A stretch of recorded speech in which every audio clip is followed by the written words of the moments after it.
Welcome to all of you. Please, if you have a question, use the icon to ask your question. Then I will unmute you. Okay. I like the people that tend to communicate by asking a lot of questions. Please, I appreciate all of you. I will do whatever I can to make sure that everybody passes this course. I will not lie to you. The course is hard, but I will do anything humanly possible to make you pass. I will put a little bit of pressure on you by giving you sample examples on the group page to solve them. You put it on the page, we discuss it. I will do that. I will do anything. Even if I have to sacrifice for you, I will. I just need your part, your little part, and then that'll be it. Because I don't like it when people are not getting what you're supposed to get. All right. So have the confidence that you're going to do well, come what may. A is easy to get. A is just 80% and above. And to do that, you can even decide to stop answering one question and put all your attention on the others, and you will still get A. That is how it works. You will understand it. So you got to focus on you, not on the hardness of the thing. Fear is just a figment of the imagination. All right. So we are going to touch on numbers and they will confess fear. Okay. You're going to remember hard work works. Working really hard is what successful people do. Management science is a very practical course. Very practical. In fact, I've been doing a lot of consultancies on management science, and that is what is feeding me. I'm going to teach you as if you are consultants. If you take this well, in your own small way, you will become a consultant, I guarantee you. And it's so practical. Oh, yeah, and the whole thing you use for it is just Excel. All right. So I want to say welcome. A little learning is a dangerous thing. Alexander the Pope says, drink deep or taste not the Pierian spring. There, shallow drought will intoxicate the brain, and drinking largely sobers us again. Please, I'm on the YouTube channel. Dr. KOA is the YouTube channel. Please go and subscribe to the channel because that increases my algorithm. And it also allows me to make some very good income. Okay, I'm enjoying some $3,000 and other things. So increase my money, aspect. Okay, I have multiple streams of income, but this one is also good. So please go and subscribe. If I see that you have subscribed, you know what I mean? Okay. That's it. That's it. So please subscribe to the channel and give comment on every video that I'll make, your video, okay, so that you can partake in all that is going on. If you have a phone right there with you, put it off. If your children are worrying you there, tell them to stay in their corner. If someone is disturbing you, tell the person, this time is for me. If he is worrying you, tell him enough is enough. And if she's worrying you, tell her enough is enough. Because remember, you got to pay attention in just this 2 hours period. Sometimes you might think that something is not working. Let me know. The moment we finish even today and it's not working, quickly let me know. Do you know that I'm the only one, probably, maybe there's another, but I don't know. I'm the only one who has created a WhatsApp group page with you. Is there anybody else who has created another WhatsApp group page with you, the student? Okay, raise your hand and let me see. Is there anyone who has done that? Let me allow you to even talk yourself. Rhoda, is there anyone? Yeah, hello. So far, you are the only one I know. Oh, you are the only one, sir. No, And if there is another person, the person must probably come from my department. The person must probably come from my department because I've instituted that spirit. Guys, you are my life. You, the student, you are my life. I want you to do it. That is why I am with you every step of the way, every day, morning, afternoon, evening. Talk on the page. Ask me questions. You don't understand? Pose it there. I did that for a reason, because I want to be with you so that you can ask me any question. Put it on the page. It's a family. Don't be shy. After 2 years, you are gone. Finito. Finish. And you know what? I'll be teaching you again. next semester. So you got to start loving me just as I like you. Because I'll teach a core course which is called research methods to everybody throughout this course. So Master, you got to start liking me. Oh. But the thing is that I'm not difficult. Wow. I like to give you everything. I have my channel. I have my YouTube channel. You go and check everything I'm teaching you here. I have 4 videos on this same thing already there. And I will add this video there as well. I'm doing everything. I have exam questions. I've answered them online. Go through them. Get used to these things. It will help you. Yes, Rhoda, you have a question? No, please, Doc. No, please. Right. So let's get started. Okay. And please remember that I have an appointment. If you want to really specifically book something, just email me and I will arrange to talk to you. I can even arrange to do a WhatsApp conference call with you, okay, so that you can attach whatever you're going through. Please, I really want you to do well. I'm not kidding you. I really, really want you to do well. I really want you to do well because I just don't. That's why I'm forcing to even give you marks you don't deserve, like talking on the page. Can you imagine? Anyway, so you will get, I like a lot of interactive activities. I'll be asking you questions. If you know the question, raise your hand and address them. Be of good courage. You have conquered the course. You have conquered this course. Don't defeat yourself. Be positive, be positive, be positive, be positive. Let me know what is working for you. Let me know what is not working for you. Put in the time. I will put in the energy. Put in the energy. I'll put in the time. You will pass. You will pass. Probably you even get A. But there was one EMBA guy, I told him he would get an A. He should do something. The guy got an A. He said, Doc, who you pay for? The thing is that follow the principles of success. There's a blueprint. Follow it. You will do well. And when I'm teaching, monitor my words. Those, some of them are the exam questions. Okay, so what is management science? Management science is the same as operations research. But management science is in business schools. Operations research is in mathematics, computer science, statistics, and data science groups, engineering schools as well. When we talk about management science, we are using quantitative methods, mathematical, statistical models, procedural analysis, step-by-step analysis. That's called algorithms. That's what we are using.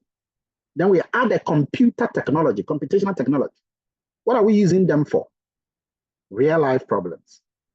Ladies and gentlemen, there are some problems in life, like COVID-19, that are real. And you can use mathematical models to solve them. Let me tell you why. Did you know that management science started in the war, in the Second World War? That's where it began. It began in the military.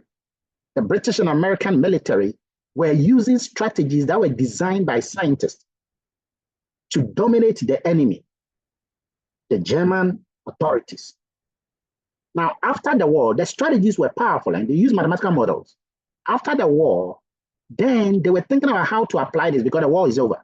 So they started applying these things to quantum mechanics, engineering, manufacturing, and then it went into health, business, marketing, and all of that. Today, it has been renamed as management science. What is that? It's simply using some mathematical models to solve complex problems, real problems. You model the problem and you handle the problem. Today, we will model a simple problem, and I know many of you will be able to get it. But let's try to see whether it's practical. Is management science practical? Well, if you're a company, if you now work with a company, you can compete. You can compete better than your competitors. How do you do that? Management science has tools that will help you to be much more competitive than your competitors. And that is a very powerful thing because everybody wants to dominate.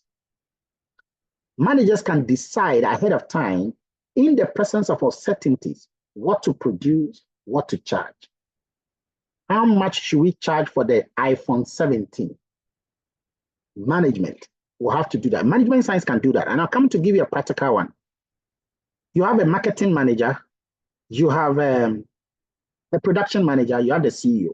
Management science can schedule and assign tasks to each one, what he should do, at what time, and at what point. Management science can do that. Have you ever seen queues building up in the bank? Have you seen queues building up when students are going to register before?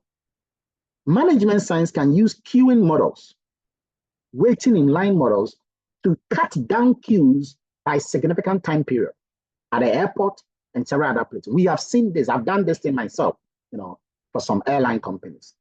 Management science is very practical.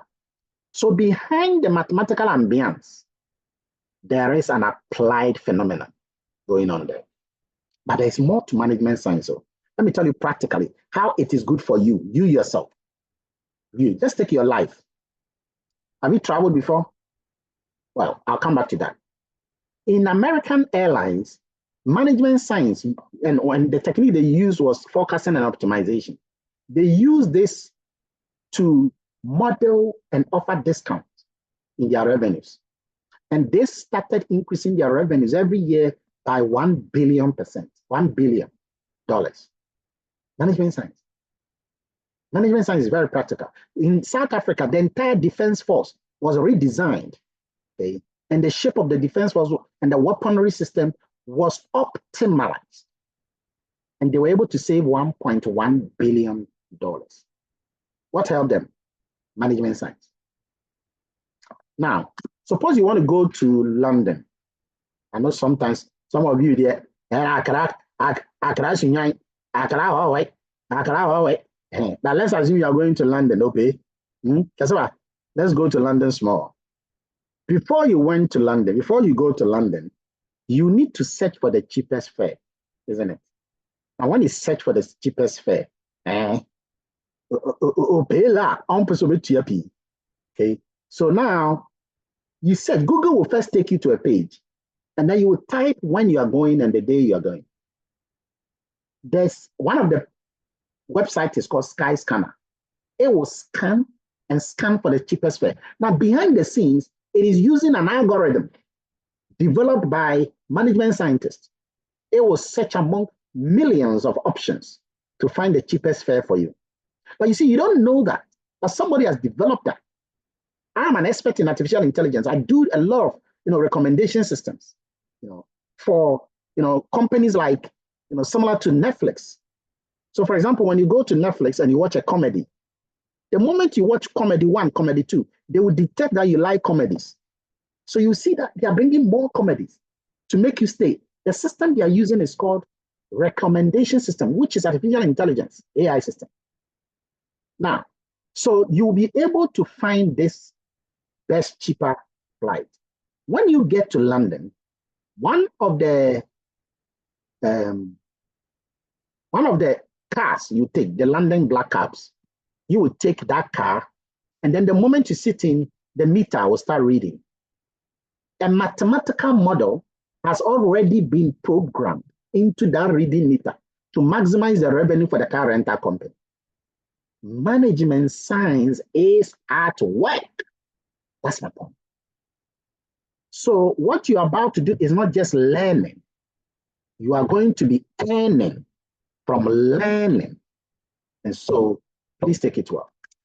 Now, let's look at one of the major techniques, one of the common techniques for management science. There are several techniques: linear programming, integer programming, nonlinear programming, dynamic programming, queuing model, probabilistic model, time series, forecasting, all of that. These are all the techniques. But a common one is linear programming. And I'm going to give you the basics of this tool, and then we shall apply it to Farm Ghana Limited. Are you ready? If you're ready, type yes. Okay. If you're ready, type yes, yes, yes, yes, type yes, type yes. I need to be sure you are with me. Type yes, yes, yes, I'm ready. Yes, I'm ready. Yes, I'm ready. Yes, I'm ready. Yes, I'm ready. You can't be silent. You can't be silent. You gotta be doing something. Gotta be doing something. Yes, yes, yes, yes, yes, yes, yes, yes, yes. Okay. What is linear? The word linear comes from which word? The word linear comes from which word? Okay. Who can type it there or raise your hand for me? What is linear? Linear comes from the word line, and Martin says line. Ransford says line. Kwame says line. Manuel says line. Belinda says line. Okay. Now, how do you create a line? How do you create a line? How many points do you need to create a line? That is how many points do you need to create a line? How many points? Oh, I'm trying to mute you. Okay, let me allow you to talk. Yes, what is it? Oh, hold on. Go ahead. Unmute yourself. Two.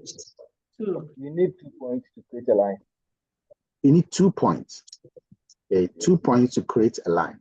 Okay, so we are going to learn how to create lines. And guys, in case you've forgotten, go into your brother or your sister or your child, the one you have been beating, okay, the one who has been going to secondary school.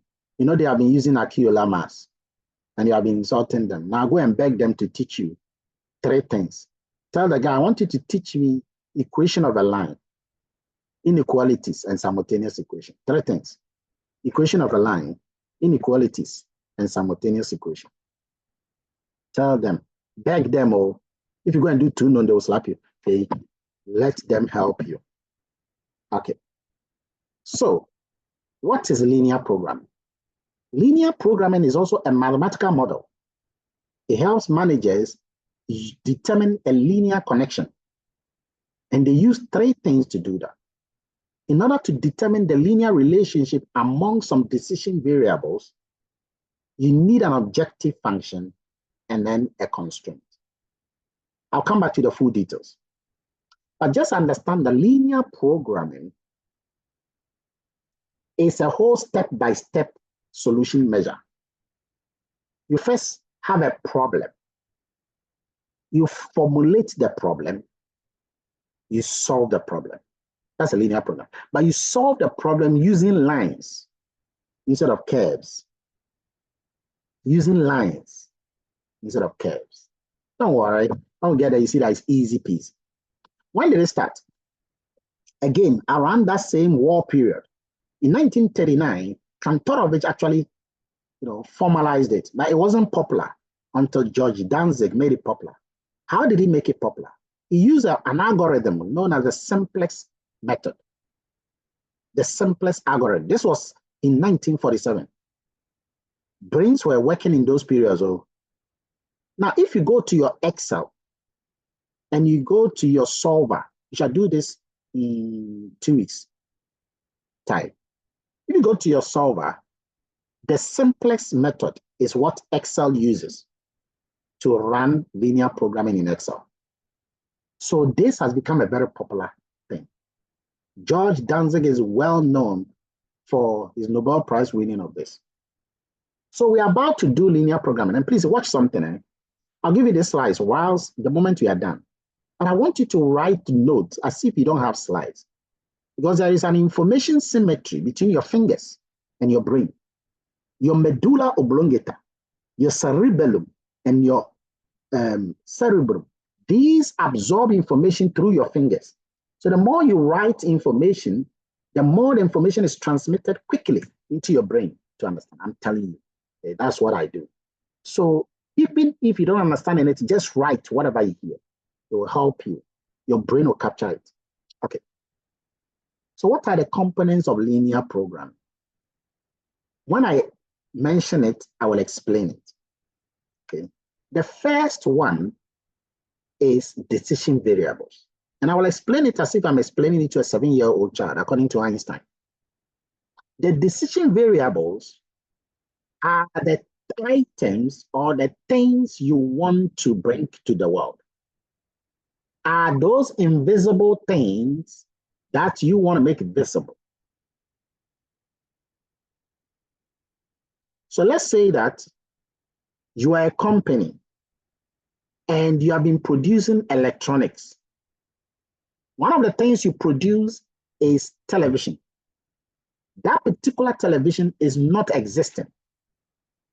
You create a model in your head.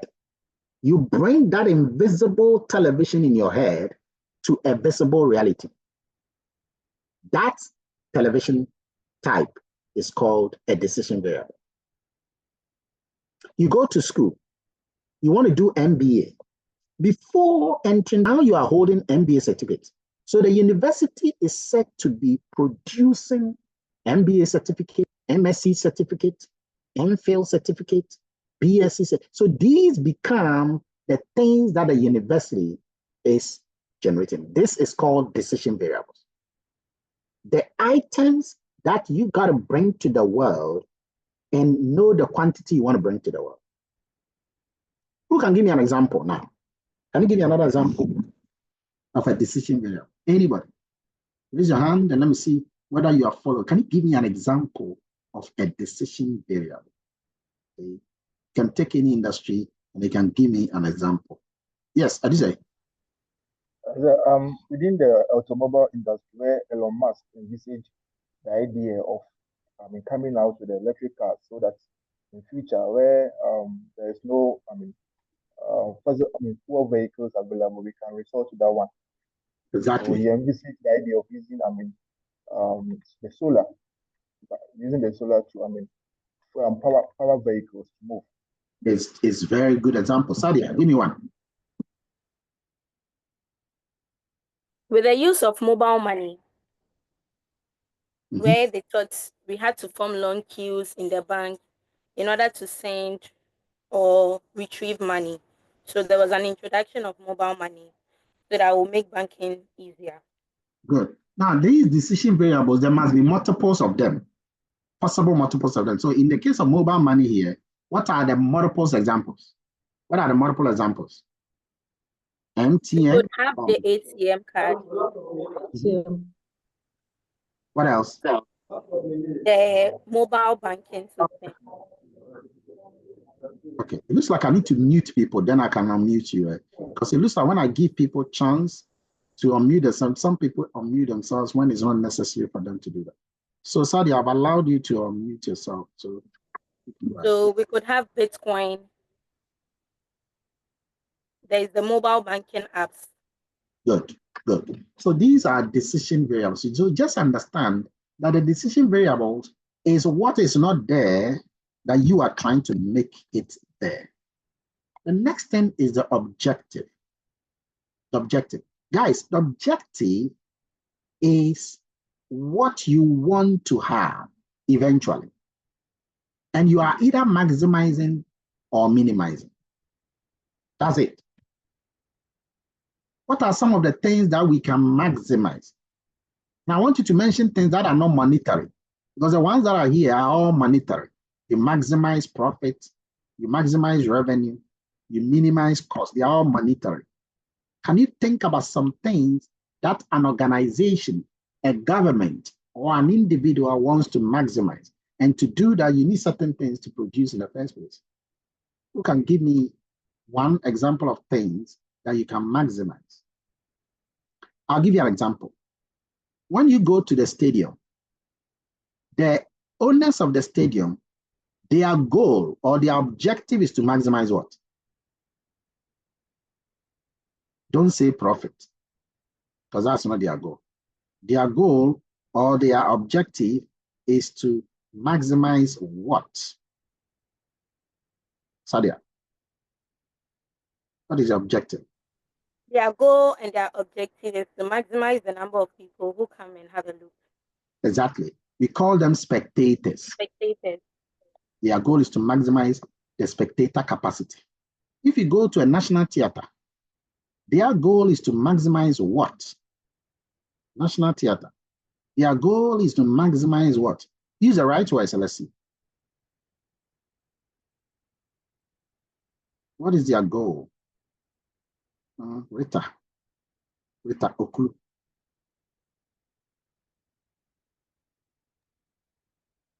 Their goal is to also maximize audience. Exactly. Those who come to watch the play. Audience. Good. Can you guys give me something else that one can maximize? And please, it's not only about human beings or about money. There are other things you can maximize. What other things would a company want to maximize or a government want to maximize? using what? Okay. Juliet, give me some. Emmanuel, get ready. Which one are they ready to maximize? Okay. Some of you, I'm trying to, okay. Let me start by allowing you to unmute yourself. Juliet, unmute yourself. Yes, sir. High level of ethics in the workplace. It's quite difficult to maximize that, actually. It looks more abstract than with numbers here. Okay. So let's go to Sadia. Taking the gym, for instance, it tends to want to maximize the number of people who would have a good body shape. Who have a good what? Body shape. Good, good. Emmanuel. Okay, so I like football, and recently I read that my football club wants to recruit a data scientist who would help them model how the players are going to maximize their chance creations and goal scoring abilities. Okay. Yeah, it's good. It's something that I know a guy does it in Spain. Okay. He models a lot of football things, how to maximize the chances of a person scoring. So when they know that they bring you into the match, you are going to push to score a goal. And they can't bring you in the beginning, because when they bring you in the beginning, you're not going to do it. Very good. Prince, give me one. Okay, sir. So with my work, we are always looking for ways to minimize downtime when we are carrying out maintenance on our units. Minimize downtime. Yes, sir. Very good. Very good. Clifford. Okay, so when it comes to the real estate industry too, those who manage the shopping malls are always looking for tenants to take up all the space. So they are trying to fill up all the vacant spaces. So what are they maximizing here? Yeah, so they need tenants more so that they can get returns in the form of rent. Yeah, so what are they maximizing? They are maximizing the occupancies. Occupancy.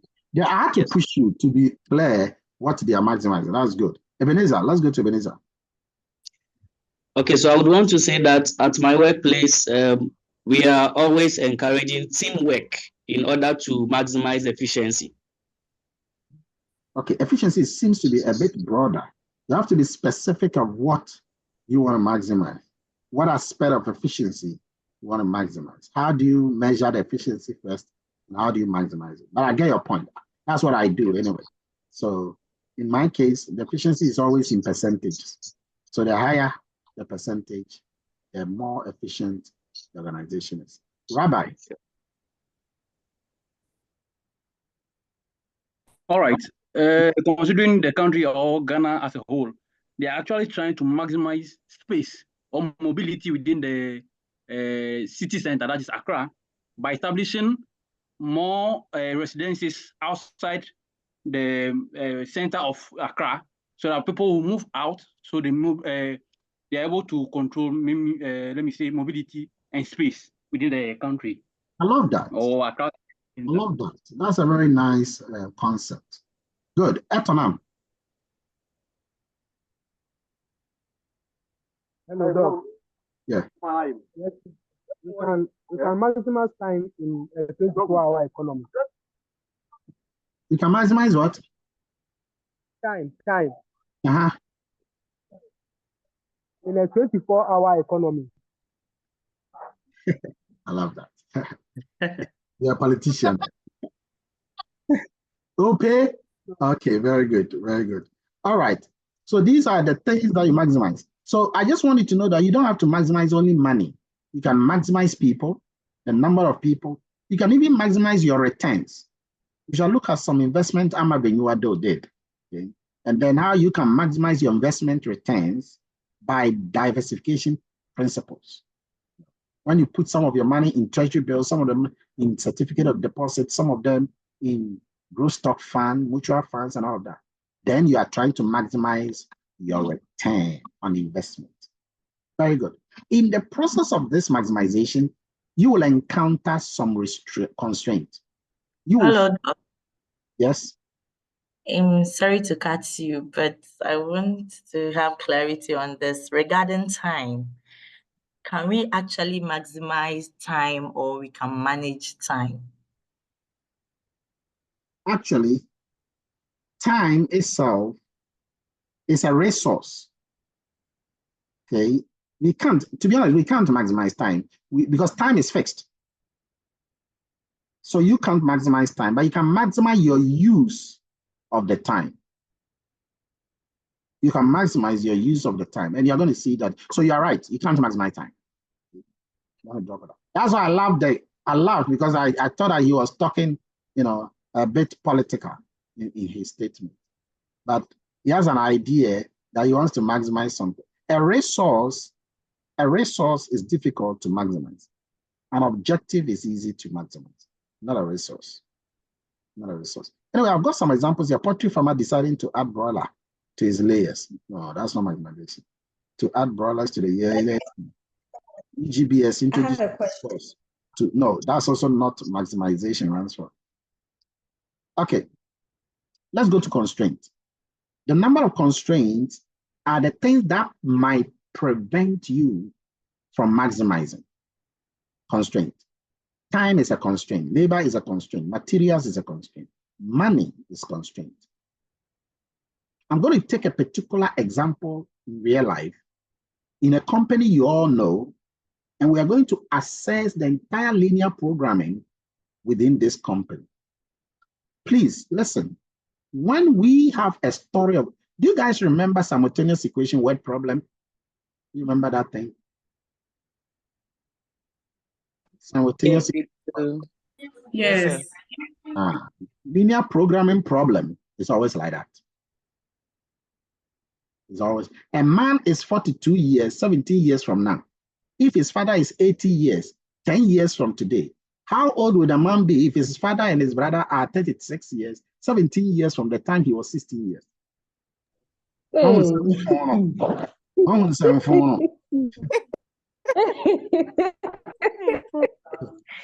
Hey, Doc. He learned. But that one is not clear, so we're going to make it clear. And I'm going to let one of you read the story of the farm milk Ghana Limited. Let's start. Who will do this reading for us? I will. Who says I will? I need to see the hand raised before. All right, Princess, your hand is up. Read it. So Farm Milk Ghana Limited produces Fan Yogo and Fan Choco. Some Ghanaians love these. The two key resources used by the company are labor and milk. Given the limited resources, the company desires to know how many sachets of Fan Yogo and Fan Choco to produce each day in order to maximize profit. There are 40 hours of labor and 120 gallons of milk available each day for production. Continue.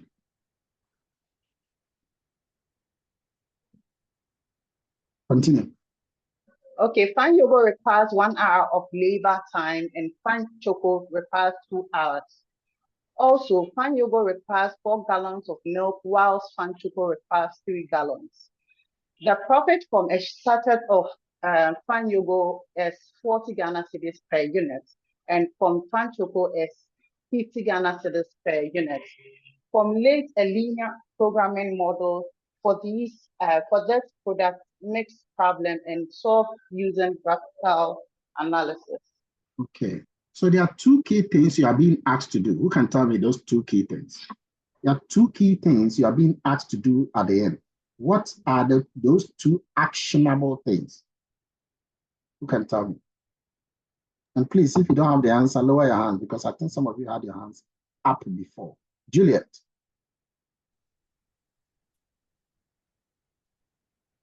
Emmanuel. Okay, so I think we are first formulating a linear programming model or equations, and then secondly, to solve the equations using graphical analysis. Good. So we formulate, we solve. Guys, it's the same thing if you can remember simultaneous equation word problem, but just that the approach is different. I want you to understand this, guys. If you can understand this, and I'm going to go through it step by step. If and only if you can understand this, I'll clap for you. I beg you, follow me for the next 1 hour, and you'll be glad you did. Question 1. Which company are we trying to assess its what? Which company are we assessing its what? Sadia. Farmil Ghana Limited. We are assessing its what? We are assessing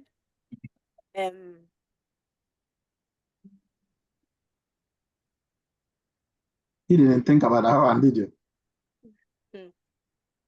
Okay, let's go to Gloria. We are assessing its labor and milk. Not really. Let's go to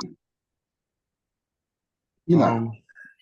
Yes, I think we are assessing its production capacity. Not really.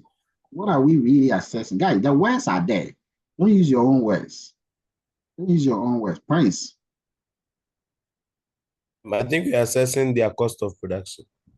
No, we are not assessing their cost of production. Emmanuel. We are assessing their profits. That's it. You know, if I had used the word maximize, you would have quickly got it.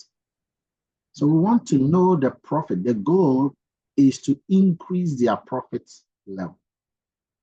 That's the goal. But in order to do that, what do we need to have? What are we going to decide on? What are we going to decide on? What are the decision variables? What is there or what is not there that we want to make it there so that we can use that to help us to maximize the profit of the company? I'm watching. So we want to know how many sachets of each of their products we need to produce, given that the 2 key resources are limited. Good. I love this. Oh, this is beautiful. Okay. This is so cool. So I like what you say. We want to know how many sachets of fine yogurt. We know we are going to produce fine yogurt. That we know. And we know we are going to produce fine chocolate. That we know. But how many sachets of them should we produce so that they will maximize? Because there are different combinations of quantities you can produce. Which combination will maximize profit? So we need to have our decision variable. So let me give you the 4 steps in linear programming formulation. Step 1, write it down, please. Step 1, identify the decision variables. Identify the decision variables. So we are going to identify the decision variables by writing the word type. Okay. You want to write the word type this, type that. I'm writing the word type, let this be that. Let this be that. So let's write this. We're going to write let x1 be, and we are just representing it with a letter, be something. And let x2 be something. And let x3 be something, and all of that. By the way, how many items are they producing? How many items? Mensa? 2. 2. Now, we can let x1 represent what? And at this stage, you got to be careful what words you use. Okay, so x1 can represent fine yogurt, then x2 represents fine chocolate. Normally, that is what students do, but without the unit of measurement, that is wrong. X1 represents what? Always add the unit of measurement. Emmanuel. The number of fine yogurt we would produce, okay, or maybe the quantity. You were close. But there is something in the question that should guide your thought process. Gertrude. Sachet. Gertrude. Yes, yes. So the number of sachets of fine yogo, or sachets of, yeah. Okay, she has stopped there. I thought you were continuing. So, ladies and gentlemen, you're supposed to, and this is always an exam question, by the way. You will always be asked, what are the decision variables? You got to write them correctly. So you have to write the number of course, you have to write a full name. The number of sachets of fine, you write it down, of fine yogo to produce. But instead of writing fine yogo, I just want to shorten it and say yogo to produce. We know we are going to produce, but we need to know the number. Okay. To produce. So X1, and please watch it, is the number of sachets. Is the number of sachets. That is what we want to know. How do we know that? Well, you can see that clearly from the question. It says that the company desires to know how many sachets of fine yogo and chocolate to produce to maximize profit. What do you think X2 is? What is X2? Cabio Opele. What is X2? I think number of fine chocolates. Manuel. The number of sachets of fine chocolate to produce. Very good. If you have written it like this, you will never miss it in the exam. The number of sachets. So let's say that somebody wrote fine yogo and then fine chocolate. The person will get 0. Meanwhile, that is 4 marks.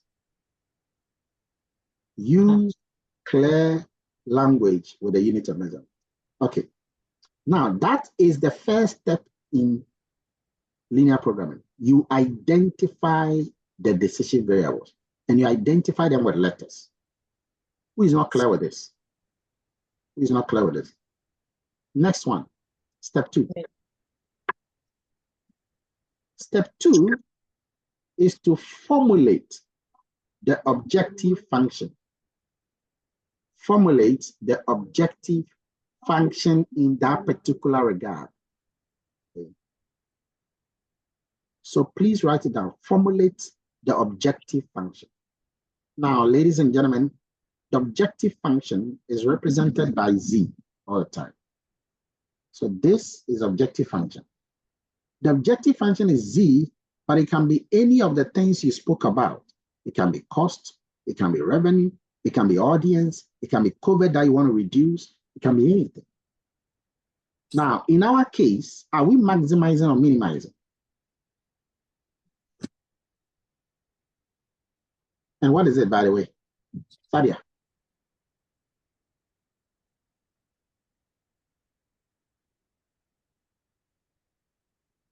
Rabbi.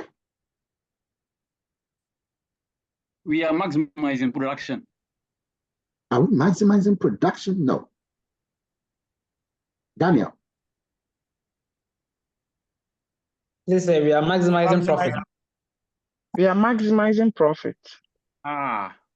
Okay. So we are maximizing profit.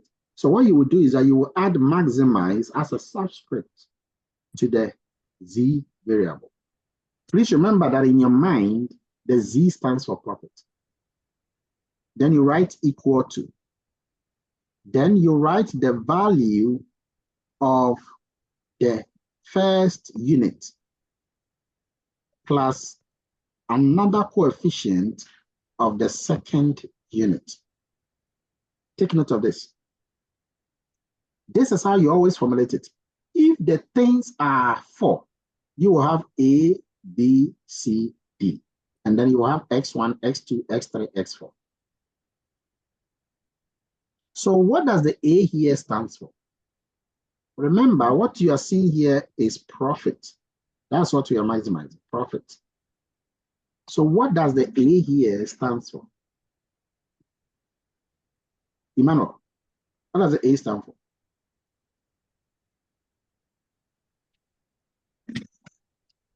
I think A represents A and B represents the number of different combinations of the yogo and choco that we would produce to maximize the profit. Not really. Isaac. I Guys, think A is the unit price of a sachet of fan yogo. you have done well, but it's not a price. You said unit price, but it's actually not a price. Unless you are talking about, having taken care of something. So what is that? Oh, the unit cost of a sachet of fan yogo. You forced it out and you still got it wrong. So let me let you relax. Normally when you force it out, that's when you get it wrong. Okay. Maris. A is the number of hours. A is not a number of hours, my dear. It's not. Okay. Remember, that is inside the profit function. Is inside a profit function. Roland. Sir, I believe is the number of the resources available to the limited resources available to the company. No, it is not the limited resources available to the company. Let me go to all of them hands that are up or failed. Let me see whether I can get new people. George, is your hand up? Yes, sir. So it's A, the number of sachets of fan yogo. No, that is rather X1. Go and look at up there. That's rather X1. Daniel. Daniel. So I believe since we are talking about profit maximization, will it be the selling price? It will be the profit per unit. Profit per unit. It has taken care of the revenue and the cost already. Well, look at it. It was there in the question. Just that, look at it. The profit from a sachet of fan yogo is 4E per unit. And the profit from fan chocolate is 50 per unit. So that A and B are going to be represented in this very example as the per unit profit from fan yogo, which is a A, and then the per unit profit of fan chocolate, which is a B. It has taken care of the revenues and cost already. And so what you have is profit. Please, is that clear? It's very important. It's very important. I want you to understand. If you don't understand, let me repeat. So anytime you are doing linear programming, go back to the language and read again. And go back again and read again. Go back again and read again. Judge. Yes, sir. The hand is up. All right, okay. So that is how. So now we are going to write the proper profit function. How do you write that? You have to write that as what you have here. So if you want to write the proper profit function, you write Zmax. Follow me or do what I'm doing now. And then you write the amount of profit per unit for fan choco. What was that?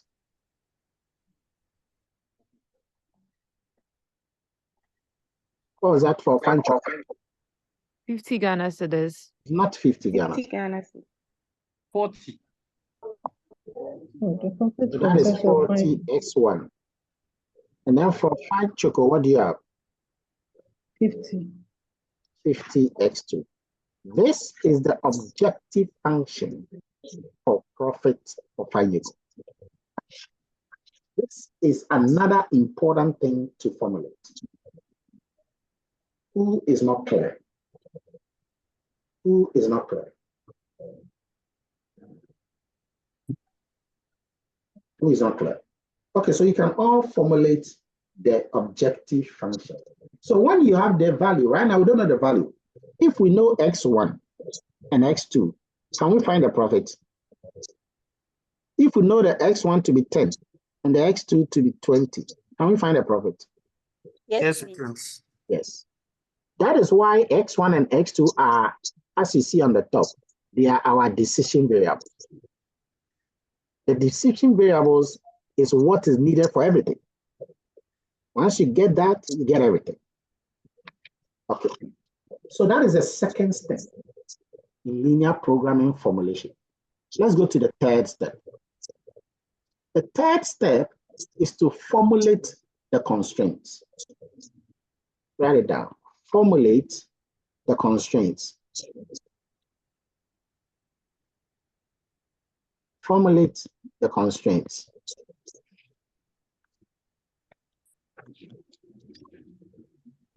Now, ladies and gentlemen, the most important part of linear programming is the constraint. If and only if you can master the constraint formulation, hallelujah. Formulate the constraint. How do you do that? Well, the first thing you want to do is to understand what the constraint means. There are two types of constraint. Please write it down. The first is a resource constraint. The second is a mixed constraint. Okay, a resource constraint and then mixed constraint. We'll do mixed constraint in twos. But a resource constraint is a constraint associated with the resources. But before you write a constraint, you have to know the path or there's a sort of a chart. A chart you have to note to do the constraint. So I'm going to give you this chart. Understand it. If you don't understand it, you let me know. Okay. So what is this chart? First thing you have to do is to write something on the left-hand side, which is known as usage. Usage. Then you write something in the middle known as sign. Do the same thing I'm doing. And something on the far right, which is known as available. Available. We shall start filling the gaps from the available to the sign to the usage. Okay. Now, what is the usage? The usage is also called the left-hand side of the equation. The sign is still the sign. And when we say sign, we're going to write some of the signs. The sign is either going to be less than, less or equal to, greater than, greater or equal to. Okay. And then you have equal to. Okay. These are the signs that you have to choose one based on the knowledge. The available is the right-hand side. The right-hand side. Okay, so we are going to look for the available for this company, Farmer Ghana Limited. If you look at it, by the way, how many resources are there? Let's try to list the resources. What are the resources? The first resource was what?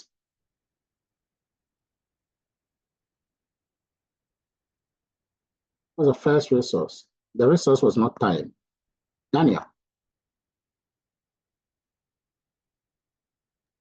Labor. Labor. So you write that down here. Labor. So do the same thing. The second resource is what?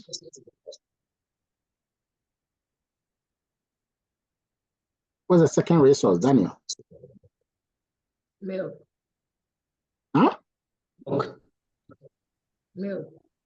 Milk. Very good. Milk. So now we have this resource. We're going to go to the right-hand side. And then for labor, let's look for the available. What is the available? What does it mean? Let's write this down. The available is the total number of resources that the company has to exhaust. The total number of resources. Yes, Puga.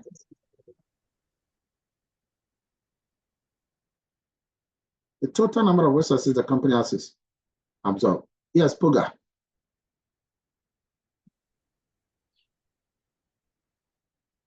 Yeah, there we go. For labor, it's 40. Very good. So, but you have to add a unit of measurement. So what's the unit of measurement? Hours, 40 hours. So you write 40 hours. And it should be under labor like this. Okay. So you have 40 hours. For milk, what was the available gallons of milk? Laura. 120 gallons. 120 gallons. So you're going to write 120 GL. You have done the right hand side. You have done what is available. So what this means is that in this company, you have only 40 hours there. Let me ask you guys, can you use more than 40 hours? Can you use more than 40 hours? Abigail. No, please, you can't. Labor is constrained, 40. What about gallons of milk? No, please. The same goes for milk. Can you use 30 hours? Yes, you can use less than that. Why?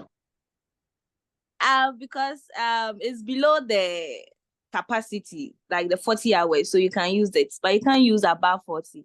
That's what I think. And when will a person be using it? When will a manager be using that 30?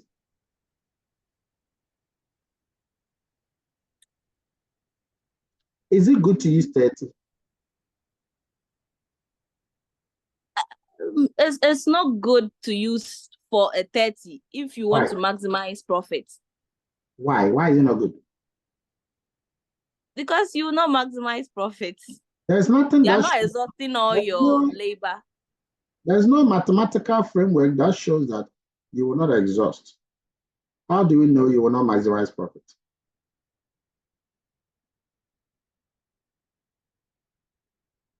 How do you know? Gloria. Yes, I think because once there's enough gallons of milk. No. Don't connect it to gallons of milk. We are talking about hours of labor. Okay, I was thinking that once it's only when the person wants to minimize profits that they can reduce the number of hours. Nobody goes to a company to minimize profit. Who does that? No one. Yes, I did say. To link it to the gallons of milk. So if there were less, that the resources were less, then that means that they will have to probably cut down on the number of hours in order to maximize profits. No, remember, resources are limited. Why would you want to cut down? Okay. You don't even get them. You know, is money plenty? Yeah. In your pocket, is money plenty? No, it's not. So my assumption is that if the resources were less than the 120 gallons of milk, that is when they will have to cut down on the number of hours of work in order to maximize profits, probably cut down on the labor cost and all that. No, you can't. Yeah, okay. Let's go to Regina. Yeah, what do you say? Please, how did you get the 40 hours and the 120? I don't really understand that part. Hey, okay. Look here, look at the last sentence. Okay. Okay. I guess it's not. Thank you. Okay. I'm watching. Talk to me. Guys, I want you to understand. That's why I'm delaying. Yeah, so I think they wouldn't use 30 hours because then it will mean they're underutilizing labor, which Excellent. no company will want to do. And why is their underutilization of labor bad? Why is it a bad thing to do? Because you have employed labor. Imagine that they have employed a lecturer to teach, and that lecturer is supposed to teach 5 groups. And instead of him teaching the 5 groups, the lecturer will teach only 1. And then he will give the videos to all the others. He will teach only 1. What is that lecturer doing? The lecturer is underutilizing his capacity, isn't it? Because the other students will feel that that lecturer is not in touch with them. You see the way you are seeing me and I'm laughing and you're laughing? So it's important that you do not, and that's what is available. We don't even get it. We don't get it. Somebody told you that the only money we have in this house is $1 million. He said, I still don't need it. What kind of life is that? If you don't need to put it in my account. Okay. So you got to utilize the resources. Resources are limited. Resources are scarce. Okay. You got to utilize it. If you are using less of the resources, you are being inefficient. Now, let me ask you guys, is it possible for a person to use less of the resources? Is it practical? Is it practical for a company to use less of its available resources? Like you go to work, you work 40 hours a week. Is it possible for a person to work less than that? Prince? Yes, Prof, I think it's possible. Because let's say the 40 hours, people are constantly working. There's going to be mistakes because fatigue will kick in. And let's say you give the people some resting period, then instead of 40, you're taking 38 or 36 hours. You get the absolute best of everybody. And now you make more profits. Because when fatigue kicks in and people are making mistakes, it will even draw you back. Good. Good. So guys, that's why the ministries are bad. Have you seen that government departments are inefficient? Have you seen that? Who can tell me why they are inefficient? Why are many government departments, public sector, is crying for inefficiencies? There is overstaffing. And yeah, there's overstaffing, which means what? Which means there are more people to do less work. Good. Which means that what? Resources are what? Which means resources are not well apportioned. What is apportioned? Underutilized. Underutilized. Thank you. Thank you. There are some grammatical, masturbated minds here. See, they were correcting you. Thank you. Okay. So you are utilizing the resources, but this time you are underutilized. That's why you go. Somebody gets to the office in the ministries, the person starts reading the daily graphic and then the PMP. Okay. And then by the time you realize it is now 11 o'clock, then the person will say, oh, it's even lunchtime. You go did here. By the time he comes back from lunch, he's now coming to, watch cantata. The hours are not being used, resources. That's why there are so many people, okay, and then there is no efficient utilization of resources. Sometimes you even enter the boss's office, and he has TV. Have you seen that thing before? You have a boss with TV in his office. Have you seen that? It's bad. If you look at most European countries, that's not how it is. The boss, everybody is working in the same environment. They are separated by glasses. Everybody is saying, why are you going to put TV there for what? They say, I want to listen to the news. These days, even if you don't have the news, it will come to your phone. All right. So what symbol do you think, which of these symbols do you think we have to bring here under the sign? Which of these symbols? And of course, you have to have a reason why you chose that. Is it going to be less than, less or equal to, greater than, greater or equal to, or equal to? And I'll ask you why. Rhoda. Less than or equal to. Continue. And the reason is that we can only use less than or equal to what we have. Why? You don't use a symbol to explain the symbol. Why? Prince.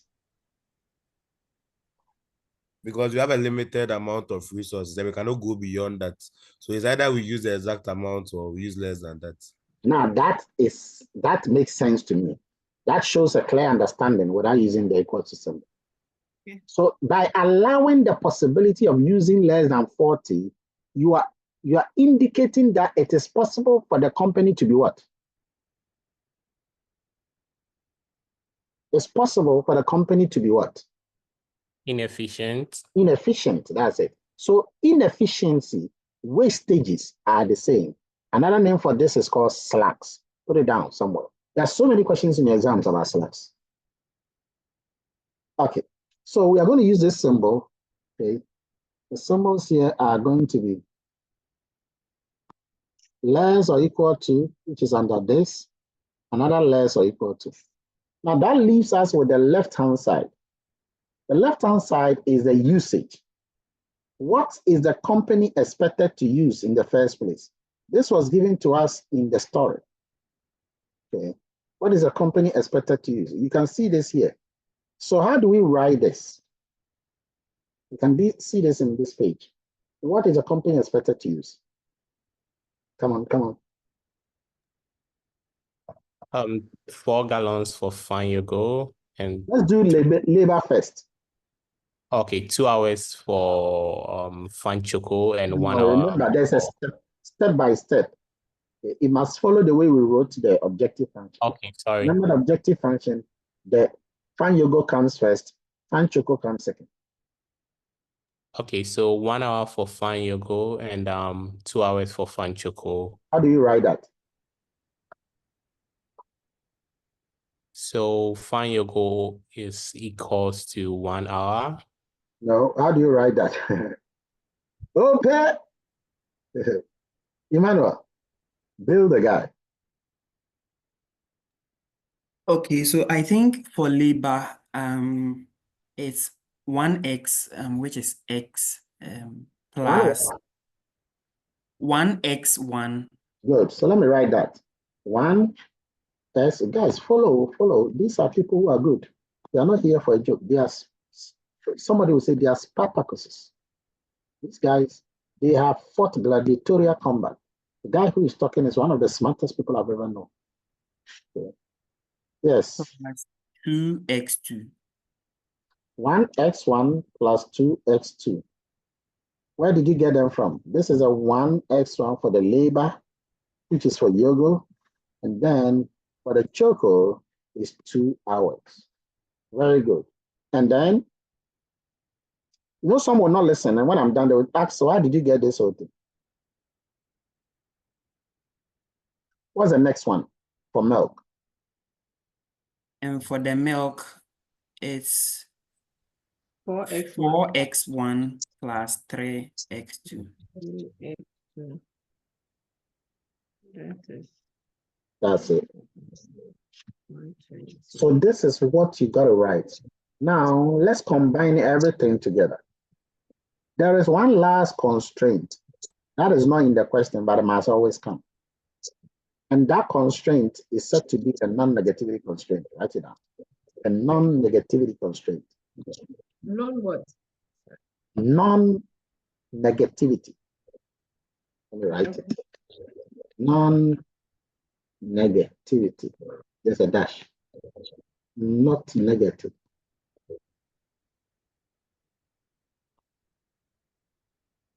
Who can tell me what that means? That must be brought at all costs, even though it's not really exactly.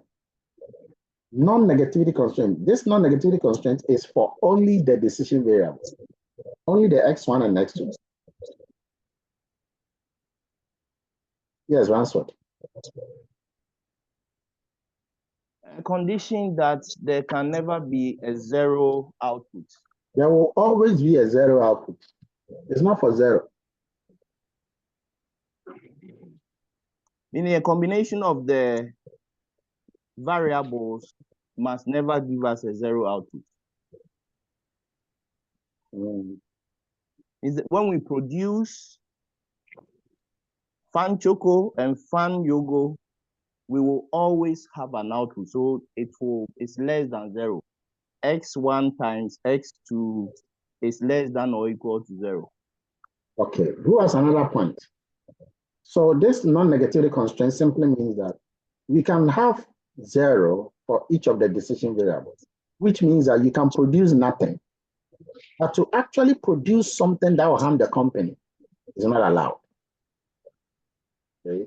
If you don't want to produce something that will increase profit, at least produce nothing. But to actually go and produce something that will destroy the company, that is not acceptable. Maxwell.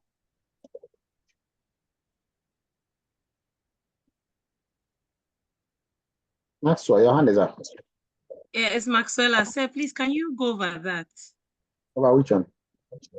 What you just said about the non-negativity constraints. Okay, so this is how the non-negativity constraint means. It says that x1, comma, and then x2 should be greater than or equal to 0. This is a non-negativity constraint. It's rather greater. Okay. X1 and x2 should be greater than or equal to 0. This is the last constraint you must always bring. Without this, you have failed everything. What does this mean? Well, as you can see, the equal to sign there means that the x1 can be 0, the x2 can also be 0. What does that mean when they are 0? It means the company produced nothing of fine yogurt. And so they made no profit, which means that they were just making normal profit or 0 profit. That's okay. That's okay. It's like as though you haven't started.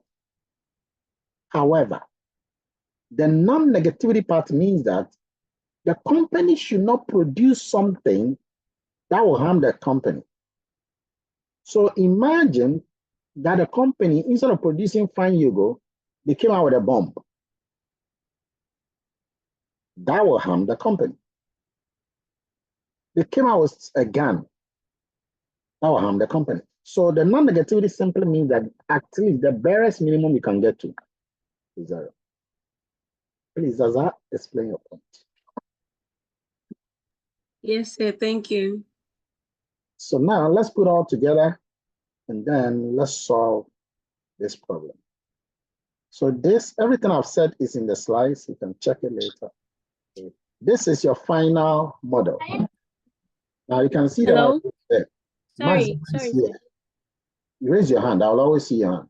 I raise the maximize here, but I can bring the maximize as a subscript, like we did in the normal write-up. Yes, Adia. Sorry. My network went off, so I couldn't get the non-negative thing. Okay. Sorry. The lady who asked me the question, can you explain it to her? The lady who asked me said she understood. Yes. Okay, so let me try. So Sadia, what he's saying is that no matter what you do, whatever variable that you have, whatever constraints you are having, you can never be less than your objective. So for instance, with this particular one, even though we are having our limited resources, we still cannot produce something terrible that would destroy fan milk's reputation or a terrible product different from what we have. So we should always know that we should strive to either be just normal level, not maximize our profit, just a normal profit, or for nothing at all, just 0. No profit, no loss. So please, is that correct? Yes. Thank you. Right. She's good though. Don't underestimate the power of her mind. She's a professor in the making. All right, so we have formulated the whole model. Everything that you saw has been put into a mathematical ambience. Now, how do we solve it? This is how you solve it. Let me give you the steps in solving it. And by the way, I've solved all of them in the book. What is our goal? Our goal is to maximize profit. What is our decision? Our decision is to know the values of x1 and x2. But remember that x1 and x2 are at a point. So first we are going to draw this thing, then we'll put everything at a point. Now there are 3 ways you can solve this. 1, using graph and then the simplest algorithm. Mathematics, algebra. You're going to use the graph and then the algebra. And then next time we'll use a PC to do that. Please pay attention. The first thing you want to do is to draw the non-negativity constraint. The x1, x2 greater or equal to 0. We are going to do that right now. How do you draw the non-negativity constraint? The first thing you do is you draw your x and y axis. So this is my y-axis, and then this is my x-axis. The next thing you want to do, and so by the way, what I've just done is a non-negativity constraint. How? Because on this axis you have x1, and then on that axis you have x2, and then 0 is here. Okay. If I should stretch the line downward, going downward, it means you are moving into negatives for the x2. If I should stretch the line leftward, it means you are moving into negatives for the x1. We don't want that. That is why 0 is the limit. Lovely. The next thing to do is to draw the next constraint. Now look at each constraint very carefully, and you will know that they represent something.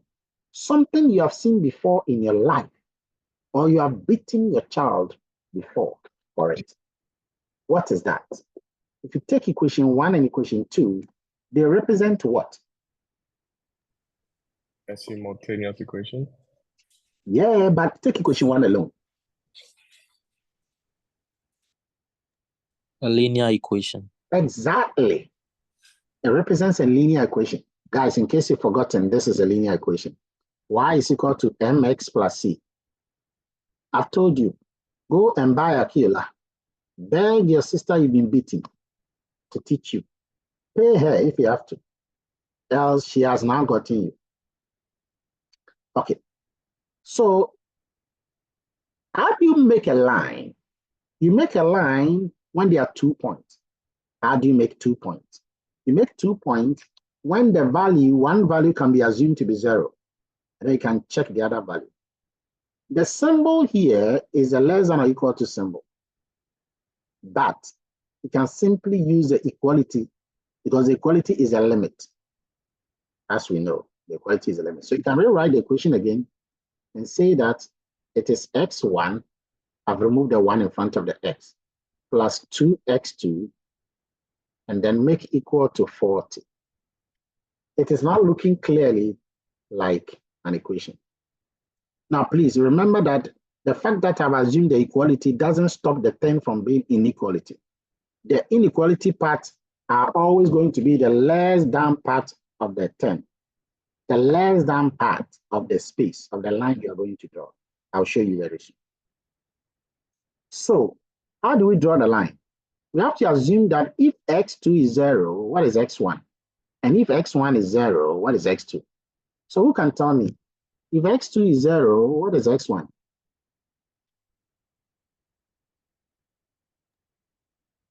40. 40. Very good. This one is equation. You can ask your 7-year-old child and she will help you. Now, if x1 is rather 0, what is x2? 20. 20. So let's draw the x1 first. Let's come to the axis. So the axis, we can identify any point here and call it 40. I want to do it at this section here. Okay. In fact, I'm going to use a different color to make a clear distinction. Okay. So I use this one, and that is 40. Yes, Gloria. I wanted to quickly ask where from the conditions x2 is 0 and if x1 is 1. Anytime you are drawing an equation of a line, you have to assume that if one of the variables is not there, what will be the value of the other variable? Anytime. This is a standard condition for drawing equation of a line. Okay. All right. I've told you to go and beg your sister to teach you equations.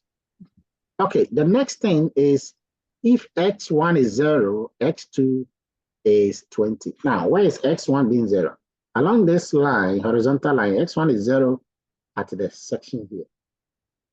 So if x1 is 0 here, x2 will be on the top. and it's going to be 20. So I'll just identify any point here. Then I'll indicate 20. Now remember that I didn't move the 20 all the way up because I know the 40 is bigger than 20. So even though it's not drawn to scale, you got to respect the scaling yourself. Now that you are done with this, you can join the 2 points together to form a line, which I'm going to do. I join the point on 20 to the point on 30. And this is the labor constraint. Don't forget, this is a labor constraint line. Remember, this is the labor constraint. So you got to give it a name so that you don't lose it. Labor constraint. So what does a line mean? The line is the equality part. Anything below the line in the space here is the less than part. Anything below the line in the space is a less than part. Let's go to the next one. The next equation is this equation 3. You're going to use the same principle. So you would think, okay, 4x plus 3x2 equals to 120. If x2 is 0, what is 4x1? If x, well, let me use it. Because I've done it, I'm not going to do the rest of it. If x2 is 0, what is x1? 30. 30. And if x1 is 0, what is x2? 40. And people keep quiet a bit. This is a clear indication that people are not respecting us. Okay. Maybe no. Let me mute everybody. And if you have a question, you can ask. Okay. So x2 will be what? X2 will be 30. If x1 is that, x2 will be 40. Okay. So it now indicates 40. Yeah. Now you are ready to plot this. So x1 is 30. That will be down somewhere here to indicate that the x2 is 40. You go upward there. Okay. That is for the second equation. Now you join the 2, which is this to that, and that gives you another line. Now for this very line, everything below this line is a less than part. Okay. Is a less than part. Now as you can see, that is milk constraint. So this is milk constraint. If you look at the milk constraint area, it is everything below the green line. If you look at the labor constraint area, it is the line and everything below the blue line. The question is, we need to find the common area. So I'm coming to label some of the areas, and you tell me which of them areas is common. You can type it out or raise your hand. So the first area here, I'm using a different color here. The first area here is A. The second area is B. The third area is C. So which of these areas is the common area for milk and for labor? Which of them is a common area? Is it A or B or C? Let me see some of the typing. It is B. Very good. Very good. Most of you are saying it's B. Now, when you look at B, it tells you clearly that B is a kind of a quadrilateral. Okay. So what we are interested in is that B section. So I'm going to show you what we are interested in. We are interested in this area up to here, then this up to here, then that up to here, and this up to here. So that area is a quadrilateral. Okay. That area is a quadrilateral. Now, so the area is also called the feasible solution area. Write it down. It's called the feasible solution area. So the area B is known as the feasible solution area. Take note. Feasible solution area. Feasible solution area. Now, our final X1 and X2 that we are looking for is on the vertices. Write it down. The optimal solution point. That's what we are looking for. The optimal solution point is on one of the vertices of this area, this feasible solution area. Okay. The optimal solution point is on one of the vertices. Now, which of the vertices are there? Well, you look at it, you see that the first vertex, let's call it A, point A here. Okay, so that is point A. The second vertex is point B, and the last vertex is point C, all small letters. One of them is the answer to our solution. How do we get it? Well, it's very simple. We need to go and pick the coordinates of each one of them there. Okay. What are the coordinates of A? Well, you can see there. Who can tell me, who can type in the chat the coordinates of A? What are the coordinates of A? Starting with the x1 value and the x2 value. What are the coordinates of A? 0 and 20 is the right answer. Very good. Okay. So A is 0 and 20. What are the coordinates of B? Let's hold on to that. I'll come back to that. What are the coordinates of C? The coordinates of C, what are they? So I'm talking about the ones you can easily mention. The coordinates of C, what are they? 0, 30, that's wrong. 0, 30 is wrong. It is 30, 0. The X must come first. Very good. So it is 30 and then 0. Very good. Now we are left to finding the coordinates of B. How do you do that? Well, the two lines are meeting and we know the two lines. So we have to solve them simultaneously. So you have to go and solve this simultaneously. Please, your sister should help you, your brother, your little baby should help you to find this. If you go and solve simultaneously, you will notice that the X is 24. I'm just jumping it. The X1 is 24, and then the X2 is 8. So these are the coordinates. The question is that which one of these is the optimal solution point? Write this down. The optimal solution point is that point that gives the highest objective function value. Let me put it here. Is that section that gives the highest profit in this case. The optimal solution point is that point that gives the highest profit. So what we are going to do is that we are going to take A, B, C one by one, drop them into the Z function. The Z function is the one on the top here. Wherever we see X1, we put the values there. Wherever we see X2, we put the values there. And then tell us which one will give you the highest Z value. Please do it. Do it for A, do it for B, do it for C. When you are done, let me know. Privately send me your answer and let me see. When you are done, the highest point is a point B, exactly as you have indicated. And you can see this, the graph can show you more, the mathematics can show you more. So the simultaneous equation is all here, check it, you know, how to solve it, substitution method. And we substituted for B and we got 1,360. So what is the conclusion? The conclusion you will say is that this is your executive report.